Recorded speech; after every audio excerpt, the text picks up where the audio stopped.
In the heart of our small town, Sierah Joughin was a breath of fresh air, a young woman whose infectious happiness seemed to radiate, touching the lives of everyone fortunate enough to know her. With her adventurous spirit, she had an uncanny ability to turn the mundane into an extraordinary experience. Sierah's plans for the fall semester at the University of Toledo were the talk of the town. Her dream of studying abroad added a new layer of excitement to her already vibrant personality. Friends and family couldn't help but be captivated by her enthusiasm and zeal for life. Her laughter echoed through the corridors of our community, and her optimistic outlook on life was like a beacon, drawing people toward her. She was the kind of person who could turn a dull day into a memorable one, and her friends often found solace in her infectious joy. As the fall semester approached, Sierah's anticipation and excitement were palpable. Conversations buzzed with her plans, and it seemed like the universe was conspiring to make her dreams come true. Little did we know that beneath this facade of happiness, a dark shadow was lurking, waiting to cast its pall over our tight-knit community. July 19, 2016, started like any other day in our town. Sierah, with her radiant smile and boundless energy, left her house on her bike, looking forward to spending time with her boyfriend, Josh. The sun shone brightly that day, oblivious to the turn of events that would soon unfold, forever altering the fabric of our community. Little did we know that this day, which began with the promise of adventure and joy, would transform into a harrowing journey through despair and heartbreak. The chapter that started with Sierah as the sunlit center of our lives would soon plunge into the shadows of uncertainty and fear. As Sierah pedaled along, the sun casting a warm glow on her back, the world seemed oblivious to the invisible threads of fate weaving a complex tapestry of tragedy. The rhythmic sound of her bike tires against the pavement seemed like the beat of a familiar song, one that resonated with the comforting familiarity of small-town life. Sierah's journey that day was, by all appearances, an unremarkable one. A short ride to her boyfriend's house, a routine expression of young love and companionship.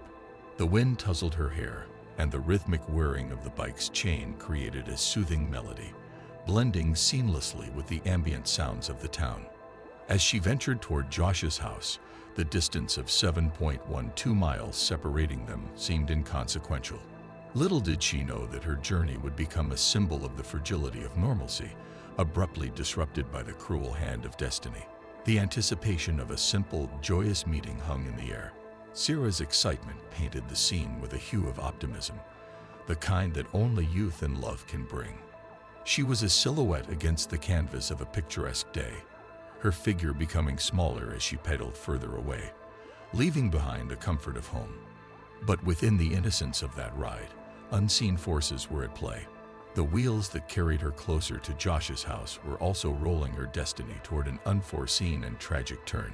The streets she traversed, familiar and seemingly benign, would soon bear witness to the echoes of an unfolding nightmare. The hours ticked away, and a disconcerting silence settled in the absence of Sierah Joughin's usual vibrancy. As the sun dipped below the horizon, a growing sense of unease cast shadows over our small community. Echoes of concern began to reverberate through the streets, creating ripples of anxiety that touched each person who knew and loved Sierah. Josh, Sierah's boyfriend, became the harbinger of worry as he tried repeatedly to reach her, only to be met with the cold indifference of a voicemail. It was a stark deviation from the usual warmth of her quick responses and bubbly voice. The unanswered calls transformed into the first ominous notes of a haunting melody that played through our collective consciousness. Family and friends gathered in small groups, each exchanging worried glances and hushed conversations that echoed through the night. The absence of Sierah's laughter and the void left by her unexplained disappearance hung in the air like a heavy fog, obscuring the normalcy we had taken for granted. The realization that something was amiss descended upon us like a weighty truth, and with each passing moment, our concerns multiplied. The neighborhood, once filled with the sounds of laughter and joy, now harbored the quiet rustle of leaves and an unspoken fear. As the night deepened, the search for Sierah intensified. A sense of urgency permeated the atmosphere, a collective determination to unravel the mystery of her whereabouts. Every corner of the town became a potential clue, and the worry etched on the faces of those involved in the search mirrored the community's growing unease. Sierah's mother, in a desperate attempt to dispel the looming darkness, reached out to friends and the wider community through social media. The digital landscape, which had once been a platform for sharing joy and updates, now became a virtual billboard broadcasting the distress signal of a worried mother. Yet despite the collective efforts, the night unfolded in a deafening silence. No news, no sightings, no reassuring calls. The echoes of concern grew louder, bouncing off the walls of our once peaceful town, forcing us to confront the unsettling reality that Sierah, the ray of sunshine we all cherished, was now shrouded in an ominous silence. Dawn broke over our small town, casting a pale light on a community gripped by an unsettling sense of desperation. Sierah Joughin's absence weighed heavy on our hearts as the morning sun attempted to pierce through the haze of uncertainty that had settled upon us. Friends, family, and concerned neighbors gathered in a collective effort, determined to unravel the mystery surrounding Sierah's disappearance. The once familiar streets transformed into a labyrinth of potential clues, with each step amplifying the sense of urgency that permeated the air. Sierah's mother, a pillar of strength crumbling under the weight of worry, took to the wheel, traversing every inch of the town in a relentless pursuit of her missing daughter. The familiar landmarks now bore the weight of her fear. Every corner turned a potential revelation, and every passerby a potential witness to the enigma that had swallowed Sierah whole. As the sun ascended, casting long shadows over the search party, the broken cornfield emerged as a haunting backdrop. Its disheveled appearance echoed the turmoil within our hearts, a reflection of the struggle we faced to find the missing piece of our community. The police, now deeply involved in the investigation, scoured the town for any signs of Sierah. The broken cornfield became a focal point, revealing signs of a struggle that only deepened our collective apprehension. The motorcycle track, seemingly inconspicuous, etched a chilling narrative of an event we were still piecing together. The search parties, armed with determination and a shared sense of sorrow, expanded their efforts to every nook and cranny, every hidden alley and secluded spot. Each passing minute without a trace of Sierah heightened the tension, creating a palpable atmosphere of anxiety that clung to us like a heavy shroud. As we combed through the town, the once familiar faces of neighbors became mirrors reflecting the shared concern etched in our expressions. The desperate search was not just about finding Sierah. It was about reclaiming the normalcy that had been snatched away, about restoring the harmony that had been disrupted by the cruel whims of fate. It was a desperate search not only for a missing person, but for answers that could quell the growing storm of uncertainty and bring Sierah back into the warm embrace of the town that missed her infectious laughter and spirited presence. In the midst of the growing desperation, a glimmer of hope emerged with a chilling discovery near the broken cornfield.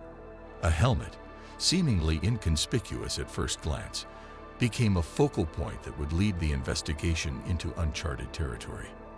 As the investigators meticulously examined the helmet, their trained eyes detected suspicious stains that hinted at a grim reality. The anticipation built as the decision was made to subject the helmet to DNA testing, a crucial step that held the promise of unraveling the mystery surrounding Sierah's disappearance. The town, now holding its collective breath, awaited the results.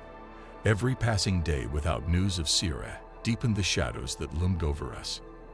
The helmet, once an ordinary object, now carried the weight of our hopes and fears, a silent witness to the unfolding drama that gripped our community. The forensic experts, working with the precision of a surgeon, delved into the microscopic details concealed within the helmet. The DNA testing became a beacon of hope, a beacon that could guide us out of the labyrinth of uncertainty we found ourselves trapped in. As the results trickled in, the atmosphere in the town oscillated between tense anticipation and subdued dread. The revelation that the stains on the helmet were, indeed, blood sent shockwaves through our tight-knit community. The town, once a haven of familiarity, now faced a stark and unsettling truth. Sierah's disappearance was not a mere vanishing act. It was a sinister event that demanded justice. The helmet's revelation propelled the investigation forward, leading the authorities to a farm owned by James Worley.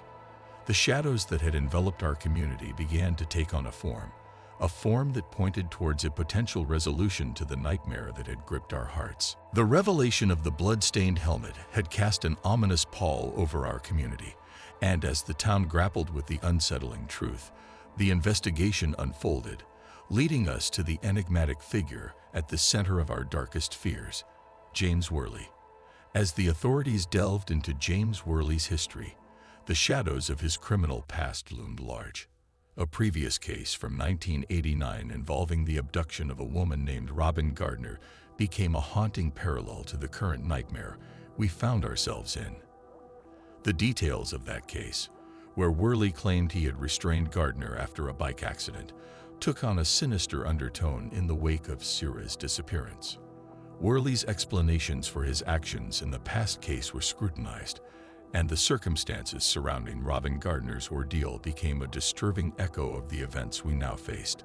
The town, once shielded by the illusion of safety, now grappled with the realization that the sinister shadows cast by Worley's past were intricately woven into the fabric of our own present nightmare. The narrative unfolded like a chilling script, with shared passions and connections between Sierah and Worley becoming pieces of a macabre puzzle. Skiing, a shared interest between the two, took on a somber significance, casting a shadow over the memories that were once steeped in innocence and joy. High school memories painted a picture of Sierah and Worley as friends since the tender age of 7, their relationship blossoming into a romantic entanglement during their first year of high school. The vibrant and fun-loving couple now stood as a stark contrast to the grim reality we faced. As the town absorbed the shockwaves of this revelation, it became clear that the shadows of Worley's past were not mere specters. They were tangible threads connecting him to the dark tapestry of our present tragedy. Ski slopes, shared laughter, and youthful romance now transformed into haunting reminders of a connection that took a sinister turn. The town, once a haven of trust and familiarity, found itself in a twisted narrative where shadows cast by one man's history intertwined with the haunting reality of Sierah's disappearance. The chapter left us with a chilling question: how deep did these shadows go, and what other dark secrets lay hidden in the corners of James Worley's past? The town, now entangled in the sinister web of James Worley's past, faced a collective reckoning as the shadows surrounding Sierah's disappearance began to take a concrete form. The barn on Worley's property emerged as a haunting symbol, concealing secrets that would finally shed light on the fate of our beloved Sierah. Investigators, armed with search warrants and a determination born from the collective grief of the community, descended upon the property like a force of justice. Every creak of the barn door seemed to echo the weight of our anticipation. As the investigators combed through the dimly lit space, the air became thick with a sense of foreboding. What lay within those walls would either bring a sense of closure or plunge the town further into the abyss of despair. The search inside the barn yielded chilling discoveries: zip ties, duct tape, handcuffs, and keys, all meticulously organized and neatly labeled. Each item, innocuous in isolation, became a mosaic of dread, consistent with the tools of abduction and the darker facets of James Worley's intentions. The investigators, undeterred by the unsettling finds, continued their meticulous search, propelled by a shared commitment to unveil the truth and deliver justice for Sierah. The barn, once a seemingly benign structure, transformed into a silent witness, reluctantly revealing the shadows that had concealed the darkest chapters of our collective nightmare. Equipped with the grim evidence, the investigators expanded their search to the expansive backyard, where a pond hinted at the potential concealment of further secrets. The draining of the pond became a metaphorical unveiling, a deliberate act to expose the hidden truths lurking beneath the surface. Cadaver dogs, their senses finely tuned to the scent of potential remains, guided the investigators toward a specific spot. a mound of fresh dirt that triggered a collective gasp. The farmer, alerted by recent events and an acute sense of responsibility, had played a pivotal role in bringing this potential crime scene to the attention of law enforcement. As the investigators meticulously excavated the area, the air became charged with a mixture of sorrow and anticipation.